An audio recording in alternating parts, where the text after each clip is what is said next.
Maggie Lena Walker was born on July 15, 1864, in Richmond, Virginia, to Elizabeth Draper and Eccles Cuthbert.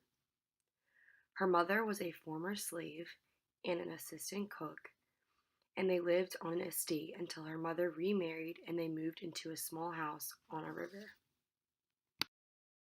Maggie Lena Walker attended the Richmond Colored Normal School, which was dedicated to the education of African Americans in both financial and social aspects.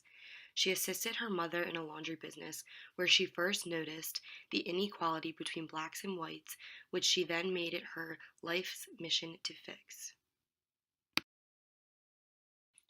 She then began her training as a teacher after she graduated from school in 1883.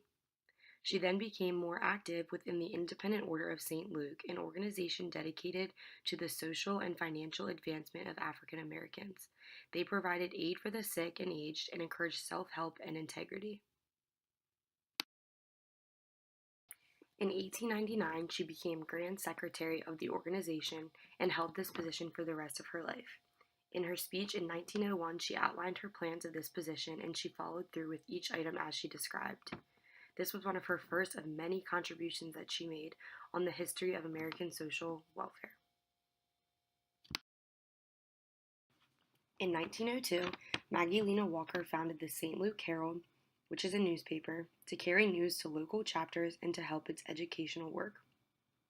This helped to communicate the events and the work being done within the Independent Order of St. Luke. This was another one of her many contributions that she made on social welfare. Then, in 1903, Maggie Lena Walker opened the St. Luke Pennies Bank, which she remained the president of until 1929. She was the first female bank president of any race to charter a bank in the United States.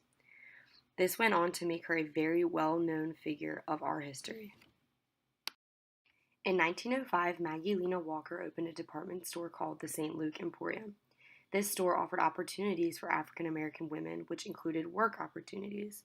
The store also provided the black community with cheaper goods. This also is one of her main known contributions of history of American social welfare. During this era, she went through several hardships. During the night, her son accidentally shot and killed her husband, thinking he was an intruder. She also began suffering from diabetes disease. Having said that, she did not let this stop her. Through tragedy, she remained calm and continued her contributions to society. Also during this time, her family expanded. Her sons Russell and Melvin married, and their wives came to live in their home. Later, she had 4 grandchildren. The house also began to grow. It became a 28-room complex where her family lived happily.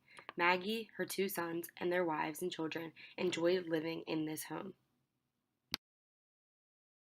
In 1921, she ran for the seat of Superintendent of Public Instruction of the Republican ticket. Unfortunately, she was defeated, along with the other black Republican candidates. John Mitchell ran with her on the Black Lily ticket. He was running for Virginia governor, but was also unsuccessful. In the meantime, her work within the Order of St. Luke was doing extremely well. She was setting precedents for many African Americans, especially women. She was going above and beyond in her duties, sticking to her lifetime mission of stopping the unfair gap between blacks and whites. By 1924, under Maggie Lena Walker's leadership, the St. Luke Pennies Bank served a membership of more than 50,000 in 1,500 local chapters. She was managing to keep the bank up and running, also while expanding it. This was impressive considering she was still the Grand Secretary of St. Luke at the same time. Maggie Lena Walker managed to keep the bank alive and running during the Great Depression, despite the fact that many banks were failing. At this point, she merged her bank with 2 other banks. This occurred in 1929. This can also be considered one of her main contributions as well, especially because it was during the Great Depression. So, in 1929, she merged her bank with the 2 other banks. The name of this bank was the Consolidated Bank and Trust Company. Until 2009, actually, the bank thrived as the oldest continually African American operated bank in the United States. Her contributions were still having impacts on African American society even in 2009. As a leader, Maggie Lena Walker's successes offered improvements in the way of life for all African Americans and for all women. She was an advocate for African American women's rights, and she served on the board of trustees for several women's groups. Throughout Maggie Lena Walker's lifetime, she also worked and helped out at several other organizations, some of which include National Association of Colored Women, Virginia Industrial School for Girls, and she was the vice president of the National Association for the Advancement of Colored People. Unfortunately, her diabetes disease took a turn for the worse in her 60s. She became very ill, weak, and unable to do day-to-day tasks. This, in turn, put her in a wheelchair for the last few years of her life. Maggie Lena Walker died on December 15, 1934, at the age of 70. Maggie Lena Walker was buried in the Evergreen Cemetery in Richmond, Virginia. She was survived by her family, friends, neighbors, co-workers, and many more people that truly cared for and appreciated her, not only for all her contributions to the history of the United States social welfare, but for who she was as an individual overall.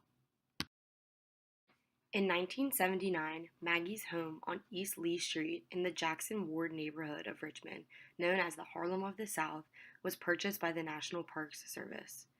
Because of all her contributions to society and social welfare, her house became a National Historic Site. This site can still be visited today. Overall, during Maggie's era, she made several contributions to the history of the United States social welfare that should not go unnoticed. She impacted the lives of so many African Americans and provided them with a better path for their lives. Her home district continues to exemplify the success of African American entrepreneurship. Maggie Lena Walker is a legacy that will live on forever.